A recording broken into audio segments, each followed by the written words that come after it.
It's a beautiful Monday morning here in the economic capital, Douala. Ladies and gentlemen, thanks for joining us on the first edition of the week Prime Flash on My Media Prime with me, Audrey Zatsa.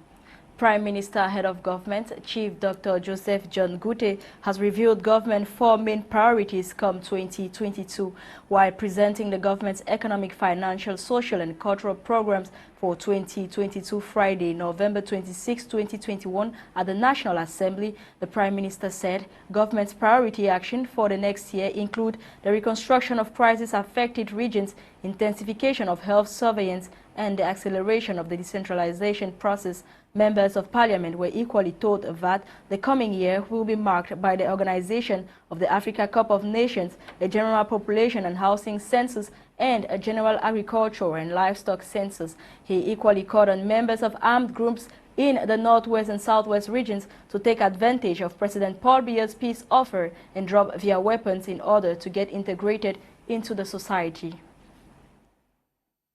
Victims of the Ekondo Titi massacre currently undergoing medical treatment at the Limbe Regional Hospital have received financial aid and word of comfort from the Minister of Secondary Education, Professor Paulina Lova-Lyunger. Let's have her right away as she speaks.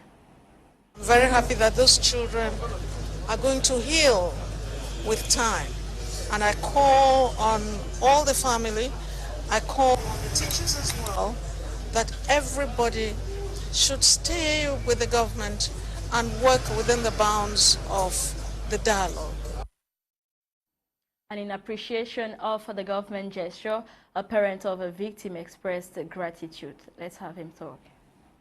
Appreciate the president of this country and the honorable minister here.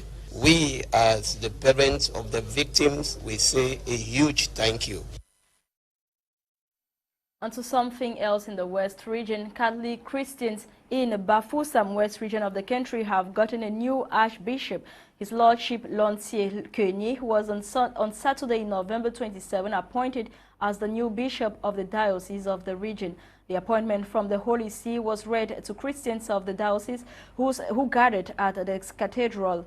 He becomes the fifth permanent bishop of the diocese of Bafoussam, taking over from his Lordship Dieudonné Watio, who retired on March 19 after attaining 75 as per Canon Law 401. Until his appointment over the weekend, his Lordship Kene was the bishop of the diocese of Yokaduma in the East region since April 25, 2017. CWF Women of the East Mungo North Presbytery celebrated Diamond Jubilee in grand style. Dressed in their Jubilee attires were the women of the Christian Women Fellowship on Sunday, November 28, as they joined their counterparts nationwide and international to celebrate 60 years of existence. The ceremony, which took place in Yaoundé, saw the women answer presents in their numbers. Preaching during this event was the Presbyterial Secretary for East Mungo, Nyongaye Polycarp, whom, with inspiration from Luke 1:64, called on the women to not relent their efforts and lie on their laurels because they are 60, but rather, with hope in Christ, they should serve the Lord with joy, no matter the circumstances.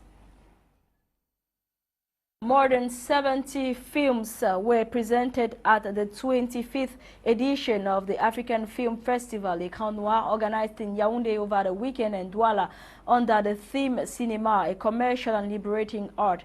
Among the laureates were Sylvia Bright, who won the Best Ekanwa Cameroonian Actress. Glory Chando equally won Best Ekanwa Actress for the film Little Sam, Big Sam, a film produced by movie maker Billy Bob and Dive. The president of the Confederation of African Football, Dr. Patrice Motsepe, has expressed his trust in Cameroon for the organization of the 2021 AFCON. He was speaking during the 13th extraordinary session of CAF General Assembly, in the course of which he extended his gratitude to President Paul Biya. Also present at the meeting in Cairo Friday, November 26, was Cameroon's Minister of State, Secretary General of the Presidency of the Republic, Ferdinand Gongo, and Sports Minister, Professor Narcisse Mwele Kombi. FIFA and CAF have signed a historic memorandum of understanding that will mark the beginning of a new era for the development of professional refereeing in Cameroon in Africa.